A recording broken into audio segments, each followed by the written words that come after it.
tardes, buenas noches. Para nosotros es una buena oportunidad agradecer a la Defensoría del Público este espacio. Un espacio que ha sido construido en el marco de la ley. Les contamos brevemente de dónde hablamos. Somos una radio que hace 24 años que está al aire en la ciudad de Córdoba. Forma parte de una institución sin fin de lucro que es la Mutual Carlos Mujica. Somos miembros de Farco, del Foro Argentino de Radios Comunitarias, fundadores de ese espacio y militantes desde hace muchísimos años por una comunicación popular y democrática en nuestro país. Y brevemente queremos hacer referencia que este domingo se cumplen 10 años de aquel fallo histórico del 1 de septiembre del 2003, cuando por primera vez se le ponía la primer fisura a la ley de la dictadura y se nos abría la puerta a muchísimos medios que estábamos proscriptos hasta ese momento de tener una licencia, que éramos entidades sin fines de lucro, en nuestro caso una mutual. Y en ese sentido, queremos hacer un reconocimiento de estos 10 años al doctor Miguel Rodríguez Bellefañe, quien fue quien nos patrocinó como Mutual Carlos Mujica y logramos que la Corte en ese momento fallara a favor de la inconstitucionalidad del artículo 25 de la ley de la dictadura militar. En este marco, y teniendo en cuenta que hace 4 años que está sancionada la ley, y para no redundar, y hay cosas muy puntuales que queríamos plantear, y lo hacemos en el convencimiento de profundizar la ley. Entendemos que la ley, como han dicho muchos compañeros, es viable siempre y cuando haya un modelo de país que se profundice en el marco del proyecto nacional y popular. Nuestros planteos no están por fuera de ese esquema, pero no podemos dejar de decir algunas cosas que nos parece que son significativas y que tienen que ver con el desarrollo del sector de las radios comunitarias, en nuestro caso de las sin fines de lucro, donde decimos que hay que avanzar sin dilación en lo que es la adjudicación de las licencias. Y ahí puntualmente queremos plantear algunas cosas que nos parecen importantes en el caso nuestro. En el caso de la ranchada, sabemos que en la ciudad de Córdoba se ha ido avanzando unilateralmente con la adjudicación de algunas licencias a radios que concursaron de aquel concurso que hizo el gobierno de la Alianza, cuando muchas de nuestras radios estábamos proscriptas.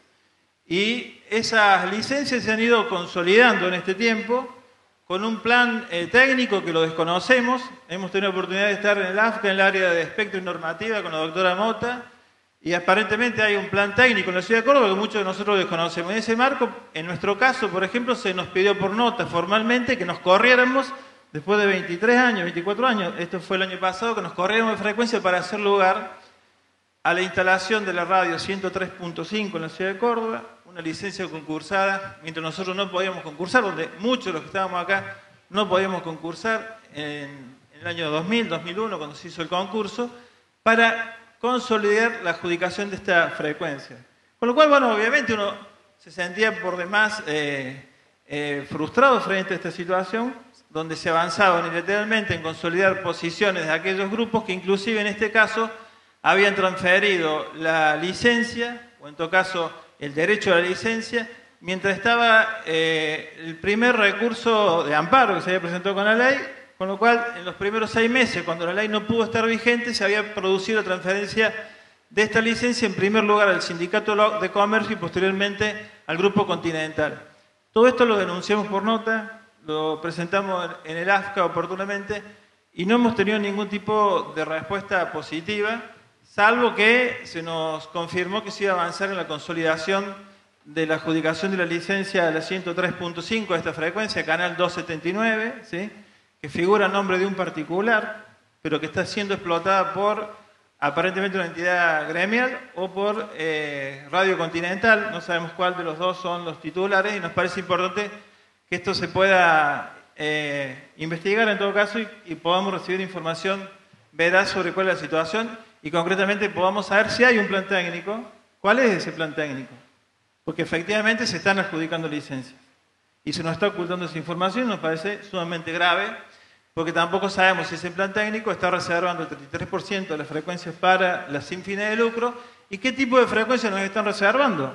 Si son las de baja potencia o nos están reservando frecuencias que tengan que ver con distintos tipos de potencia irradiada. Tampoco se nos supo contestar eso cuando lo interpelamos en la reunión que tuvimos en la Dirección de Espectro y Normativa en Buenos Aires. Se nos dijo que en algún momento se nos iba a informar y obviamente esa información nunca llegó, y sí sabemos que por otro lado se avanza unilateralmente en la adjudicación de esta licencia, que no sabemos si no hay otras de por medio.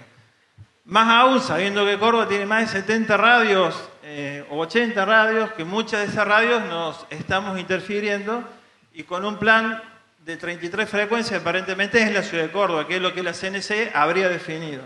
Con lo cual, obviamente, estamos en un escenario de alta conflictividad, y si encima se avanza en la adjudicación de licencias a algunas radios privadas que concursaron en condiciones de desigualdad o de proscripción con nosotros, obviamente que eso se torna en una cuestión de violación de nuestro derecho a legalizar nuestra posición en una frecuencia que de hace más de 24 años estamos utilizando, que es la frecuencia 103.7. Justamente estamos en una cercanía que hace que ninguna de las dos radios podamos coexistir en ese mismo espacio.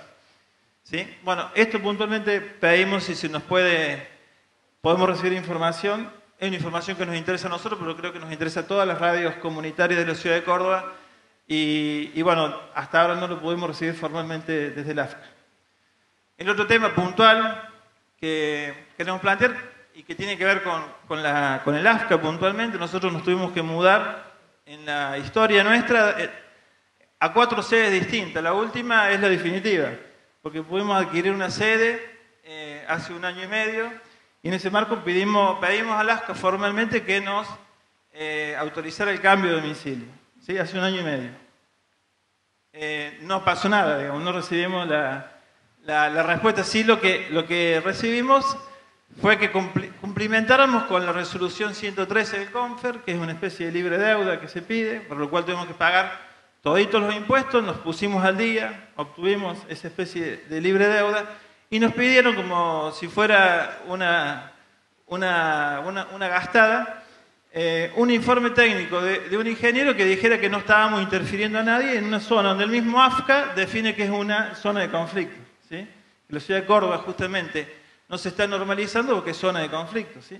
Entonces es casi imposible, de cumplimiento imposible, que nosotros podamos obtener un informe técnico de un ingeniero matriculado que diga que en realidad la frecuencia que usamos desde hace 24 años no está interfiriendo a nadie, porque en realidad no estamos interfiriendo entre varias frecuencias.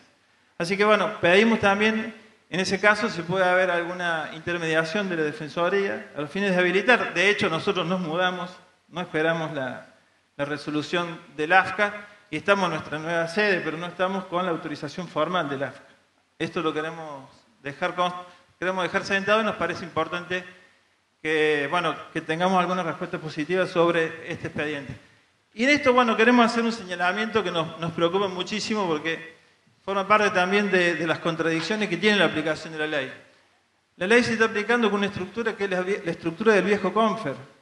A nosotros nos preocupa eso porque muchos de los funcionarios, de los empleados de carrera que tiene el AFCA, son empleados o aquellos que concursaron los cargos de directores en la década del 90. Nosotros estuvimos justamente discutiendo con una de las directoras, que yo recién daba el nombre, que viene de la década del 90. No estábamos discutiendo con compañeros que parimos la ley. Estábamos discutiendo con muchos funcionarios o empleados que vienen de carrera y que no comparten lo que nosotros decimos acá adentro, lo que nosotros discutimos como modelo de comunicación. Y en eso hay que avanzar de alguna forma para que se vaya creando adentro del AFCA una perspectiva, una estructura o algún espacio que comprenda esta nueva lógica, ¿sí? Que entienda los problemas que tenemos los medios sin fines de lucro, que no nos miren como si fuéramos medios empresariales, que no nos soliciten requisitos a la hora de hacer trámites. Pongo el caso del cambio de domicilio, que parece una cosa muy simple, pero si les leo lo que nos contestó Cingolani, muchos de ustedes van a pensar que estamos en la época de la dictadura. Nos contesta, y acá tengo la nota para el que la quiera leer, que si no cumplimentamos dentro de 30 días con el informe que nos pedía, iba a proceder a clausurar las emisiones de la ranchada. Entonces uno decía, estamos todos locos. Acabamos de parir la nueva ley, pedimos un cambio de domicilio para instalarlo en una nueva sede, y el director nacional de planeamiento nos contesta que si no podemos presentar el informe nos va a proceder a clausurar las transmisiones. Y acá está la nota, ¿sí? Firmada por Cingolani. Entonces, ¿a qué nos lleva esto? Hay que seguir discutiendo, compañeros. Hay que transformar el AFCA en serio desde adentro, porque esa es una gran limitación para poder aplicar la ley. Por lo demás, compartimos todos los puntos que han planteado los compañeros en discutir una política de sustentabilidad. Si se subsidia la Iglesia Católica en este país, si se subsidia la luz, si se subsidia el gas, ¿cómo no se va a subsidiar la comunicación popular? ¿Cómo no vamos a discutir que el Estado financie? Somos prestadores de un servicio público, compañeros.